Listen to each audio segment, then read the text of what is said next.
So, a little introduction about myself. I was on one of those kind of hippie trails after I graduated from Edinburgh in 1971, and I had traveled overland, mostly hitchhiking to India, and then got tired and wanted to go home.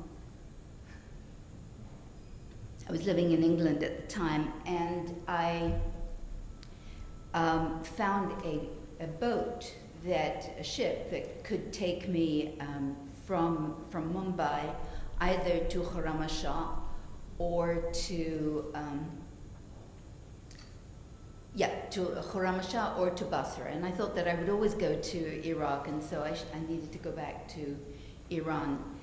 And I still have not been to Iraq, so that was a foolish decision. But anyway, the ship cost $20, and for these $20, I got onto what was called a human cargo ship. And as you know from all of our presentations today, 1973, just 2 years after the British had left. And this was far from independence. In fact, as many of you know, Dubai begged the British to stay and were going to pay them a lot of money to stay. But anyhow, it's been reconstructed as independence. So I arrived on this human cargo ship just 2 years after the British had left. And the ship had nothing but Indians on it. I was downstairs with the women. I was in the hold with the women in hammocks. And little did I know at that time that, of course, the South Asian, but particularly Indians, were going to become a very vital and majoritarian part of the society. So this was Dubai when I arrived. And this, of course, as you know, is Dubai today. You talk about cosmopolitanism. I'm not sure. Maybe it'll be a dinner conversation. What it means to be cosmopolitan.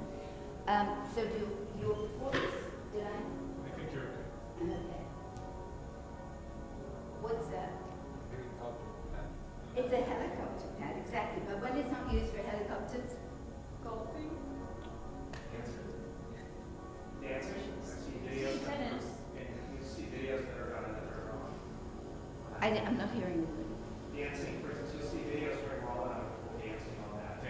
Dancing. Oh, dancing. Okay. Surely they must dance, but in the meantime they play tennis. So I wanted to start from Qatari perspective. I think we talk so much about the fact that this 95% in Dubai, the 90% in Qatar, that they're not seen by the local people, and I feel that there are a few, and maybe you have to have a poetic soul to be able to see the labor. Behind the dust, all you can see is their broken souls and the shine of new cars mirrored in their eyes. They're not as human as we are. We don't want them in our malls. We choose not to see them, to forget them. This army that builds our country remains invisible beneath the burning sun. So, of course, well, maybe not to some of you, but what was very surprising to me was the fact that Ibn Khaldun's categories from the 14th century are absolutely alive and well today. So that the Bedouin on one hand and the Hadar on the other, very clear distinction between them. So here is one of the many photographs I took. I went crazy, and I don't photograph usually, of what suddenly emerged into the streets of Doha on, I think it was the 2nd of December, after the announcement of the World Cup of the FIFA. And so I decided that I would speak to one of the guys. And he said that they were from the, oh gosh, I can't remember. Anyway, from a camel club somewhere in the south. They had left at 4 o'clock in the morning and had ridden by camel all day to get to Doha in time to greet Sheikh Hamza and the Emir and Sheikh Mohammed. And so, you know, obviously the contrast of the high rises was quite something. So what I have tried to do as I've thought through this very strange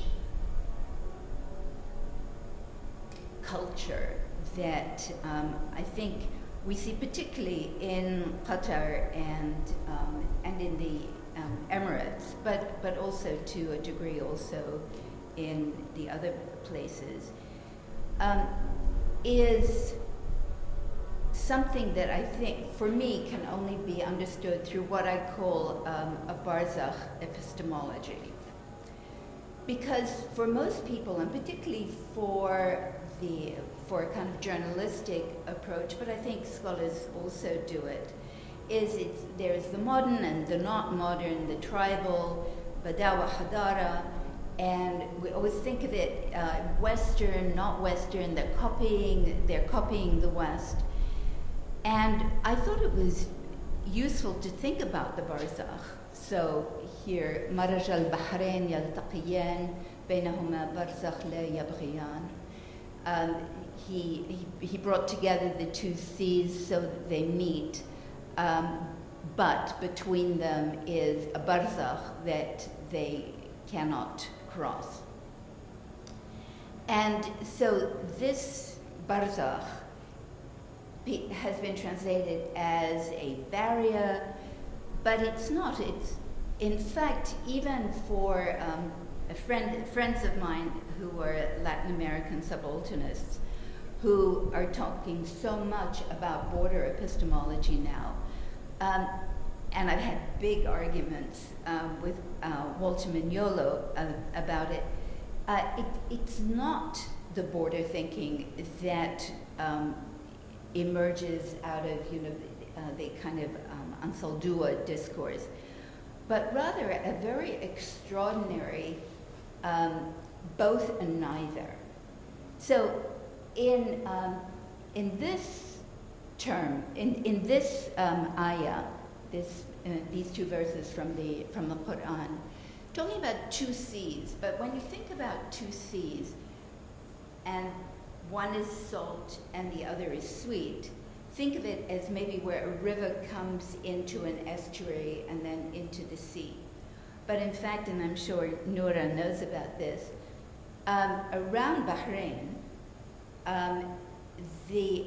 there are two levels of water, and it's because the water from the peninsula, so I have it here, the prehistoric streams of fresh water flow through fossil aquifers from the underground of the Arabian Peninsula into the seabed around the island of Bahrain. And camels actually can walk into the water, into what looks like very salty water, and then put their heads under to drink the sweet water. So it's that. It's where both waters are there and neither. It's also something akin to purgatory without the sense of, this is before you go to hell. It's where there is this life and the next life and neither, all at the same time. And Ibn Arabi actually refers quite a lot to, in his Futuhat Makkiyya, to the barzakh, and talks about the jewel in the mother of pearl is formed of the sweet and salt waters. And of course, it was the pearls from Bahrain that were 6,000, 7,000 years ago at the heart of that trade.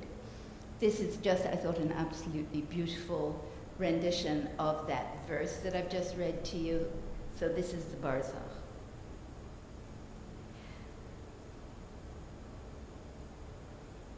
So, as I spent some time mostly in Qatar, but traveling around the region, and trying to understand what was happening in Qatar and with this crazy investment in culture, it became clear that culture was very important to put a place like Qatar on the map. It wasn't enough to have a lot of money, and it wasn't enough to have money to be politically powerful. There had to be almost a kind of a bridge, a kind of barzakh between money and political power. So, of course, I'm sure we all know about Sheikh Hamayasa's acquisition of the Cezanne for $230 million. The acquisition by the Qatari Association of iconic areas in London and Paris and Shanghai. And then, of course, the so-called restoration of old traditional parts of town, so the heritage sites, so Bastakia in Dubai, Maharab in Bahrain, and the UNESCO calling the Pearl Road a World Heritage Site, and of course Suk Waqif. So that's at one level, and then the other level is, of course, these world-class museums. So the Museum of Islamic Art in Doha, the National Museum, and the Orientalist Art Museum. People, I think, are always shocked that Orientalist art is actually accepted as a wonderful part of our history. So, what interested me was particularly working with Muhammad Ali, the architect of Suk Waqif, was to see how he brought together Badawa and Hadara. He'd studied in America, in Iowa, and when he came back, as in many of these places, upon graduation, he was given something that he called a terrible villa. And so he decided that instead of having a house with big windows and with the sun pouring in and the people able to see you from the outside, that he wanted to build a house that would be authentic, whatever authentic meant. And so he did a lot of research. He's Ajam, so he has in his history some connection with Iran that is in some ways contaminating. And so he built what he found an authentic traditional house. And Emir Hamad al-Thani used to travel around the Doha in black windowed SUV, thinking that would make him incognito. Anyway, he saw that house, really liked it, and asked Muhammad Ali to work for him. So he built this palace that was just opposite the apartment building where I was staying. I was in Doha for 5 months in 2010 in the Museum of Islamic Art, and so my apartment was overlooking this palace, and it was nothing. It was an empty car park, and this is what he designed, which is called a restoration. And then, of course, what he's really famous for is Suk Waqif, So Suq Waqif was in the 19th century, but until the 1930s, the souq where people stand, waqif. And it's the place where the Bedouin came with their wares. They stood on either side of the flash flood, what are they called? The flash flood channels. There's a term for them. Anyway, I've forgotten. So they would stand on either side of that channel. They would sell their goods, and then they would return to their villages. So that's what Suq Waqif was. By the 50s, it had become this kind of shanty town, and this is what Muhammad Ali restored, right? And in the brochures, it's the ancient. That's it's not my word. Ancient Suq Waqif. The other museum that I'm really interested in, of course, is Jean Nouvel's design for the National Museum. That, for me, and particularly with the language that goes with it, that I don't have time to read to you, but for me is the perfect tribal modern, because he talks about it in terms of the desert rose, that these are the petals of the desert rose, but it also looks like a number of spaceships. So there has been a lot of construction of tribal identity. I know that we've talked about the tribal as being somehow continuous. What I see having happened in the last 10 to 15 years is a construction of a new kind of tribal identity. It's certainly based on what is already there, but I will talk a little more about that. So, does anyone know what the winning camel gets? What did he get? $1 million? No, I'm coming to that in a minute, but no, he gets a car. He gets a Mercedes. Mercedes truck or Mercedes car? Probably a truck, yes, exactly. So the brutal business of pearl diving has been turned into another modern tribal sport. For those of you who know about it, young, wealthy men go out for 2 nights and they dive for pearls. So Su'ad al-Mubarak al-Sabah wrote a poem, Bahr al-Arab, that is all about nostalgia for the bad old days. The sea was kind to me, and of course she has these pearls that she's longing for that time. So it has been what I see to be a project to construct a pure past, a past that has no outsiders in it, so that the right to the land is unquestionable. And this isn't something that has happened only in this region, but I think one sees it very much so here. So millennia of exchanges between Mesopotamia and the Indian Ocean has been pretty much erased in the need to do what Nora had talked about, and that is to construct a particular kind of identity. So they need deep roots, they need pure blood. And if you have that pure blood, it gives you class, and of course it gives you race. And there in Doha, there's a very interesting project where they are measuring the purity of Qatari blood.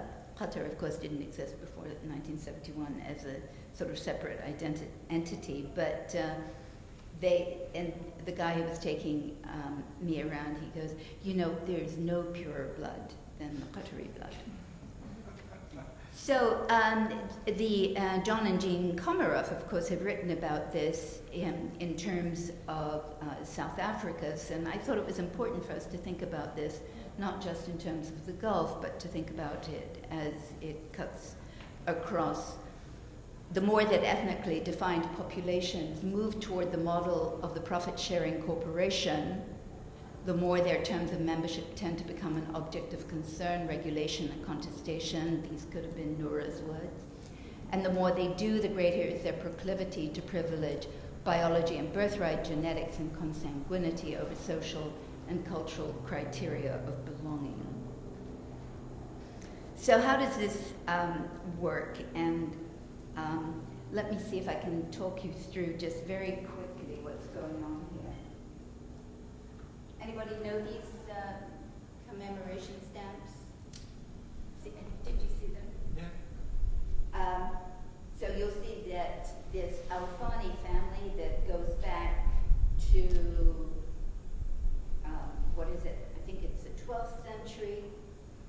In fact, starts here. And here is a Sheikh Muhammad ibn Thani. Thani, second.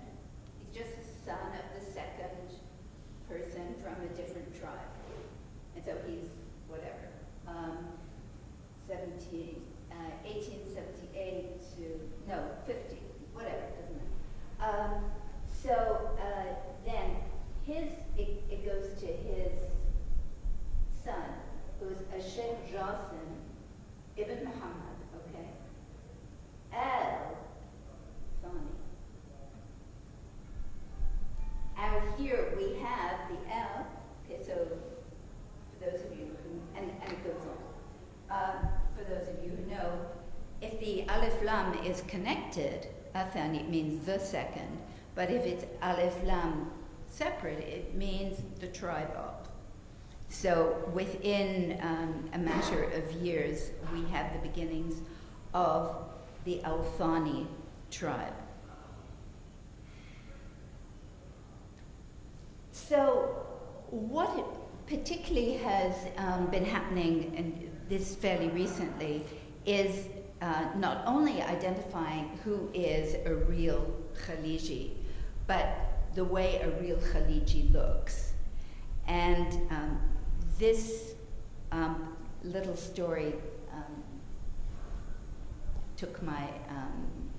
attracted my attention.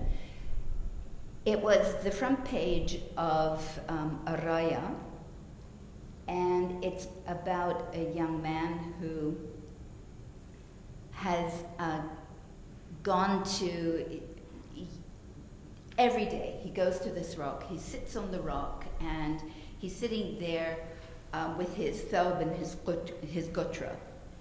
And one day he decides he's going to come in jeans. So he sits on the rock and he's chatting to the rock, and the rock doesn't respond. And so he asks the rock, why isn't she responding? And she says she doesn't recognize who he is because he is no longer who he is when he's wearing those clothes. And so Suleiman Khalaf talks about clothes as markers of a dominant society. That's how many? 5? Great. So I thought it was interesting the way in which the Boyat are beginning to wear the brand against the grains. So you'll notice here, of course, so Boyat, boy, Boyat, you all know that, okay. So here, of course, wearing the thobe and with the baseball cap, so a very distinctive style. Boyat, of course, have caused great panic in a number of countries, and particularly in the UAE, where they have awareness training. So you're talking about the $1 million. So this is the Millions poet for for me, another example of the way in which the tribal and the modern have been completely woven together, braided together. So it's a competition that started in 2006 by the UAE, Cultural Adash, and it's a poetry competition in Nabati Arabic. So this Nabati Arabic is a throwback to Bedouin Arabic. In some ways, one could say that it's a throwback to early Islamic Arabic, and it is this poetry competition is for young people. And what was happening was that the young Khalijis were losing their classical Arabic. Were speaking mostly, being educated in English and then speaking the local dialect that is not usually written. And now suddenly we have them going back to this very difficult Arabic. And when I had students in my class at Virginia Commonwealth University in Qatar do a survey on what was going on there and ask them if they could get me some of the poems and try to translate them. They had to go to their grandparents to try to translate the language. So Hissa Hilal, a pseudonym for a Saudi woman, participated in the Sha'ir Milyon, and she came in third place with this poem. I saw evil stalking from the eyes of their fatwas. She's taking on the muftis in Saudi Arabia, but in the region in general, but particularly Saudi Arabia.